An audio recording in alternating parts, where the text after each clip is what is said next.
Okay, everyone, welcome, welcome. We're going to get started here. We have a couple options for us today. We're going to do another poem, but we can choose the author. We can choose, well, I'll give you the title of the poem, okay? We can do something called Leda and the Swan, or we can do I Carry Your Heart. I Carry Your Heart with Me, sorry. Does anybody have a preference? Leda and the Swan, or I Carry Your Heart with Me?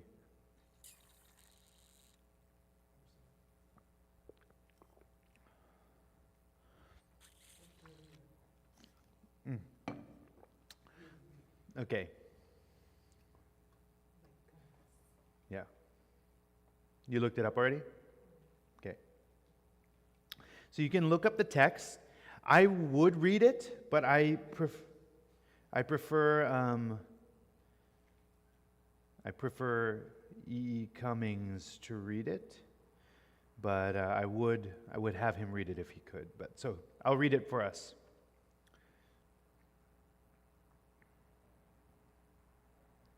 If you have the text, you can look at it.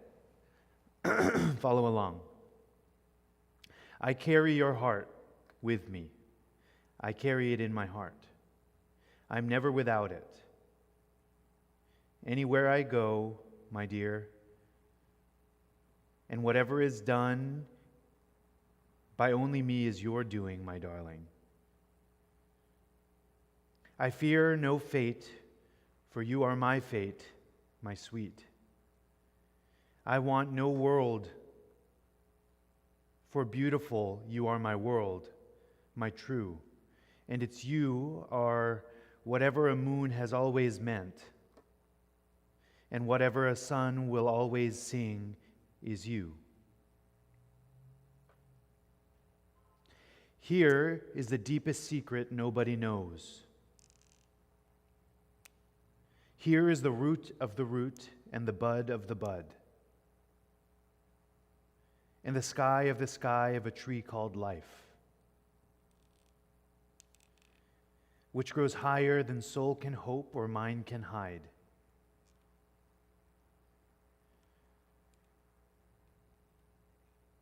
And this is the wonder that's keeping the stars apart.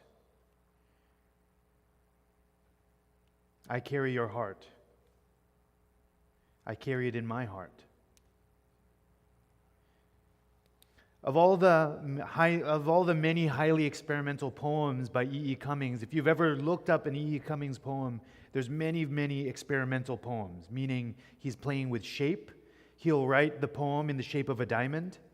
He'll write a poem with different capitalizations. He'll write a poem to look like a dictionary entry.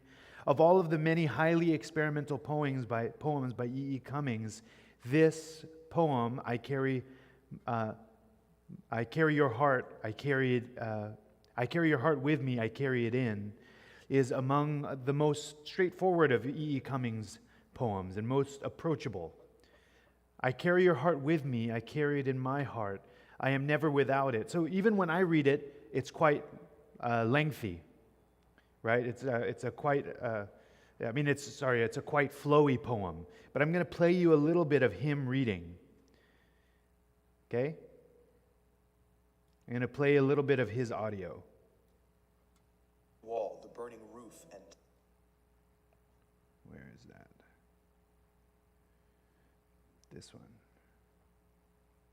This is E. Cummings. I carry your heart with me. I carry it in my heart. I am never without it. Anywhere I go, you go, my dear. And whatever is done by only me is your doing, my darling. I fear no fate, for you are my fate, my sweet. I want no world, for beautiful you are my world, my true. And it's you are whatever a moon has always meant, and whatever a sun will always sing is you. Here is the deepest secret nobody knows. Here is the root of the root, and the bud of the bud, and the sky of the sky of a tree called life, which grows higher than soul can hope, or mind can hide. And this is the wonder that's keeping the stars apart. I carry your heart. I carry it in my heart. Of all the many high... So this is E.E. Cummings' poem, I Carry It in My Heart. This is one of his most straightforward poems, right? It's one of the poems that you're most likely to hear at weddings. You've heard it in rom-coms with Cameron Diaz. Especially, I carry your heart with me, I carry my heart. And I think it's because this poem seems effortless. It seems quite pulled out of time. I think that Cummings wanted to make this poem feel universal, the quintessential love poem, and many of what we've read already have been love poems. It's a modern love poem for the modern age. I mean, if you look at just to see how universal the poem is, look at the text of the poem. Think about what images he chooses to lean on. Give me some of the concrete images. What are the images he uses in the poem?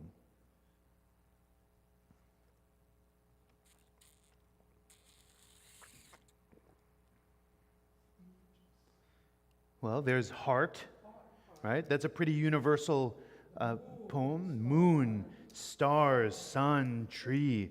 It's hard to imagine 5 symbols that are more archetypal or more universal than heart, mind, tree, sun, stars, right? These are quite archetypal images to choose. So the intention here is clearly universal appeal. There's not quite a symbol or an image that is far-fetched or obscure. But that's not a slight on the poem's construction, because we know, if you know E.E. Cummings, then you know that he's brilliant, and you know that this is atypical for his work, right? And that if this is something that he chose to do, that there's meaning behind it. Just the opposite, in fact. It's not a simple construction, right? As William Butler Yeats brilliantly wrote about his own craft, he said, "A line will take us hours, maybe." He's writing about writing poetry. William Butler Yeats. He's the author of the other poem we would have read, Leda and the Swan. But Yeats says this about writing: "A line will take us hours, maybe. Yet if it does not seem a moment's thought, our stitching and unstitching has been not." Right? He wrote about his own writing in poem. Right? Yet if it doesn't seem a moment's thought, our stitching and unstitching has been not. So let's first take a look at the formal construction of I Carry Your Heart. What does the structure look like?